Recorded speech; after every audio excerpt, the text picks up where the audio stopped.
بسم اللہ الرحمن الرحیم۔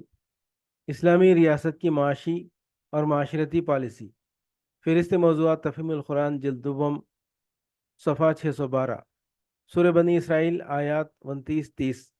وَلَا تَجْعَلْ يَدَكَ مَغْلُولَةً إِلَىٰ عُنُقِكَ وَلَا تَبْسُطْهَا كُلَّ الْبَسْطِ فَتَقْعُدَ مَلُومًا مَحْسُورًا إِنَّ رَبَّكَ يَبْسُطُ الرِّزْقَ لِمَن يَشَاءُ وَيَقْدِرُ إِنَّهُ كَانَ بِعِبَادِهِ خَبِيرًا بَصِيرًا۔ نہ تو اپنا ہاتھ گردن سے باندھ رکھو اور نہ اسے بالکل ہی کھلا چھوڑ دو کہ ملامت زدہ اور عاجز بن کر رہ جاؤ۔ تیرا رب جس کے لیے چاہتا ہے رزق کشادہ کرتا ہے اور جس کے لیے چاہتا ہے تنگ کر دیتا ہے۔ وہ اپنے بندوں کے حال سے باخبر ہے اور انہیں دیکھ رہا ہے۔ نہ تو اپنا ہاتھ گردن سے باندھ رکھو اور نہ اسے بالکل ہی کھلا چھوڑ دو کہ ملامت زدہ اور عاجز بن کر رہ جاؤ۔ ہاتھ باندھنا استعارہ ہے بخل کے لیے اور اسے کھلا چھوڑنے سے مراد ہے فضول خرچی۔ دفعہ 4 کے ساتھ دفعہ 6 کے اس فقرے کو ملا کر پڑھنے سے منشا صاف یہ معلوم ہوتا ہے کہ لوگوں میں اتنا اعتدال ہونا چاہیے کہ وہ نہ بخیل بن کر دولت کی گردش کو روکیں اور نہ فضول خرچ بن کر اپنی معاشی طاقت کو ضائع کریں۔ اس کے برعکس ان کے اندر توازن کی ایسی صحیح حس موجود ہونی چاہیے کہ وہ بجا خرچ سے باز بھی نہ رہیں اور بیجا خرچ کی خرابیوں میں مبتلا بھی نہ ہوں۔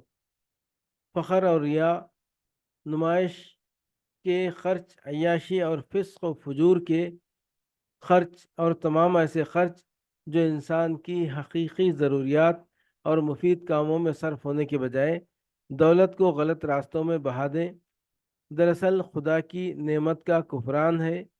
جو لوگ اس طرح اپنی دولت کو خرچ کرتے ہیں وہ شیطان کے بھائی ہیں۔ یہ دفعات بھی محض اخلاقی تعلیم اور انفرادی ہدایات تک محدود نہیں ہیں، بلکہ صاف اشارہ اس بات کی طرف کر رہی ہیں کہ ایک صالح معاشرے کو اخلاقی تربیت، اجتماعی دباؤ اور قانونی پابندیوں کے ذریعے سے بے جا صرف مال کی روک تھام کرنی چاہیے۔ چنانچہ آگے چل کر مدینہ طیبہ کی ریاست میں ان دونوں دفعات کے منشا کی صحیح ترجمانی مختلف عملی طریقوں سے کی گئی۔ ایک طرف فضول خرچی اور عیاشی کی بہت سی صورتوں کو ازروئے قانون حرام کیا گیا، دوسری طرف بالواسطہ قانونی تدابیر سے بے جا صرف مال کی روک تھام کی گئی، تیسری طرف معاشرتی اصلاح کے ذریعے سے ان بہت سی رسموں کا خاتمہ کیا گیا جن میں فضول خرچیاں کی جاتی تھیں۔ پھر حکومت کو یہ اختیارات دیے گئے کہ اسراف کی نمایاں صورتوں کو اپنے انتظامی احکام کے ذریعے سے روک دے۔ اسی طرح زکوٰۃ و صدقات کے احکام سے بخل کا زور بھی توڑا گیا اور اس امر کے امکانات باقی نہ رہنے دیے گئے کہ لوگ زر اندوزی کر کر کے دولت کی گردش کو روک دیں۔ ان تدابیر کے علاوہ معاشرے میں ایک ایسی رائے عام پیدا کی گئی جو فیاضی اور فضول خرچی کا فرق ٹھیک ٹھیک جانتی تھی اور بخل اور اعتدال میں خوب تمیز کرتی تھی۔ اس رائے عام نے بخیلوں کو ذلیل کیا، اعتدال پسندوں کو معزز بنایا، فضول خرچوں کو ملامت کی اور فیاض لوگوں کو پوری سوسائٹی کا گلے سر سبد قرار دیا۔ اس وقت کی ذہنی و اخلاقی تربیت کا یہ اثر آج تک مسلم معاشرے میں موجود ہے کہ مسلمان جہاں بھی ہیں کنجوسوں اور زراندوزوں کو بری نگاہ سے دیکھتے ہیں اور سخی انسان آج بھی ان کی نگاہ میں معزز و محترم ہے۔ تیرا رب جس کے لیے چاہتا ہے رزق کشادہ کرتا ہے اور جس کے لیے چاہتا ہے تنگ کر دیتا ہے۔ وہ اپنے بندوں کے حال سے باخبر ہے اور انہیں دیکھ رہا ہے۔ یعنی اللہ تعالیٰ نے اپنے بندوں کے درمیان رزق کی بخشش میں کم و بیش کا جو فرق رکھا ہے، انسان اس کی مصلحتوں کو نہیں سمجھ سکتا۔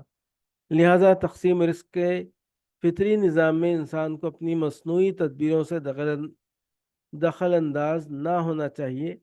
فطری نامساوات کو مصنوعی مساوات میں تبدیل کرنا یا اس نامساوات کو فطرت کی حدود سے بڑھا کر بے انصافی کی حد تک پہنچا دینا دونوں ہی یکساں غلط ہیں۔ ایک صحیح معاشی نظام وہی ہے جو خدا کے مقرر کیے ہوئے طریقے تقسیم رزق سے قریب تر ہو۔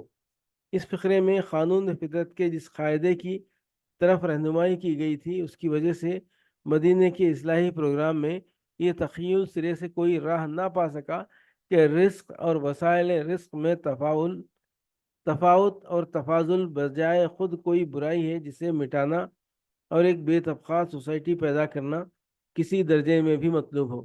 اس کے برعکس مدینہ طیبہ میں انسانی تمدن کو صالح بنیادوں پر قائم کرنے کے لیے جو راہ عمل اختیار کی گئی وہ یہ تھی کہ فطرت اللہ نے انسانوں کے درمیان جو فرق رکھے ہیں ان کو اصل فطری حالت پر برقرار رکھا جائے اور اوپر کی دی ہوئی ہدایات کے مطابق سوسائٹی کے اخلاق و اطوار اور قوانین عمل کی اس طرح اصلاح کر دی جائے کہ معاش کا فرق و تفاوت کسی ظلم و بے انصافی کا موجب بننے کے بجائے ان بے شمار اخلاقی، روحانی اور تمدنی فوائد و برکات کا ذریعہ بن جائے جن کی خاطر دراصل خالق کائنات نے اپنے بندوں کے درمیان یہ فرق و تفاوت رکھا ہے۔